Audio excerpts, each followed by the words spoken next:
Just missing out on the top 10 is a brilliant Daniel Craig fight, which has everything and is extremely brutal. So another brutal fight in Casino Royale, again following the kind of the idea of Bond showing Bond, bleed and this feeling more threatening, more dangerous. So we start with Le Chiffre being kind of held and Stephen O'Bano having Le Chiffre's girlfriend. Valenka, that's what Valenka, right. Quite brutal in that he stops short of chopping a hand off and Le Chiffre doesn't say anything. Then Bond and Vesper are in the corridor. She can't get out via the lift, and then she goes to the stairs, and then O'Bano and his bodyguard come out, and then the bodyguard spots Bond's earpiece, and then that's when we're straight into it. The guy tries to come and shoot Bond, and Bond sort of grabs his arm and flips him over the stairwell, and he falls to the bottom. O'Bano, who we've just seen with a huge, scary machete, comes swinging for Bond with it. Totally love it. I think it's brilliant, brilliantly choreographed. Stairwell fights are ace, aren't they? Because you have a whole new set of problems to address, like the up-down geography of it. Like where do you photograph it from?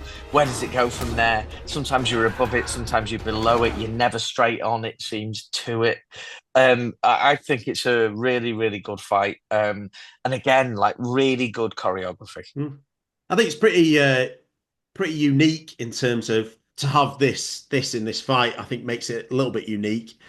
Yeah, we've had stairway fights again, but this is a bit different. The way they sort of keep leaping from one place to another, smashing into windows, and the best fight of the Daniel Craig era. Yeah, I love it. I think it's absolutely fantastic. I think you've got to look in the context of where the film's at as well.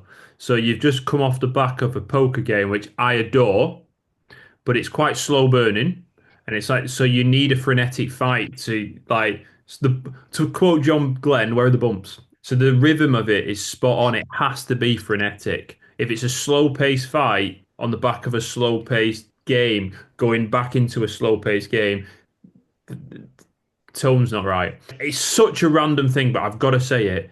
I love Urbano's orange shirt. And because I do think that gives his character just something, yeah. Like you can tell that this guy is not just some random body. He's important because of his shirt, because of his machete. No doubt inspired by the kind of Bourne fights. There's no doubt about that. But it works in the context. Maybe it's just because Bond's wearing a tuxedo, but it works because of that. The shattered glass. Here, the score works. The score works in what it's doing here.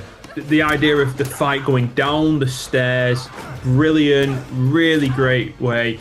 Whilst I know that for some people strangulation isn't their favourite way of dying, I actually think that the tension of this is the right way to do it. Because if you had a frenetic fight all the way down the stairs, it could be just too abrupt if you threw down the stairs and died. So to build the tension, you do the strangulation, but it's not just a strangulation. You've got Vesper bashing his hand to get a gun out of his hand as well. There is stuff going on. And because Campbell changes the shots between Urbano's head and his feet as well, I do think there's tension building up to the climax of it. I love this fight. I think it's brilliant. It needs to be mentioned possibly that this was before hand-to-hand fights in Bond were green grass. Like as in you can see everything. It's filmed brilliantly. They're giving it time to breathe. You can follow the action, and I think it's his own thing. This is a really unique looking and feeling fight, going down a stairwell. Usually stairwell fights go upwards. Like this is going downwards. This is great, and it's really different, and you can follow all the action. And I love that there's a moment where they sort of jump across the divide between, steps up and down, that kind of thing, and they knock over one of the banisters and stuff, and it's really cool. It's just really cool. I really like it. And of course, it sort of develops the Bond and Vesper relationship, and her having to get involved and having to get her hands dirty, which she never probably thought that she would. Yeah, I think it's really effective, brilliantly directed, brilliantly choreographed. Bond looks in danger at times, in real danger. A brilliant secondary villain, somebody who we feel inhabits this real dangerous world in a whole different area of the world and part of the world that this film doesn't really focus on. I know we're there at the start in Uganda, but the organisation, Quantum, as it's revealed in the next film, are all over the world and involved with these pretty nasty people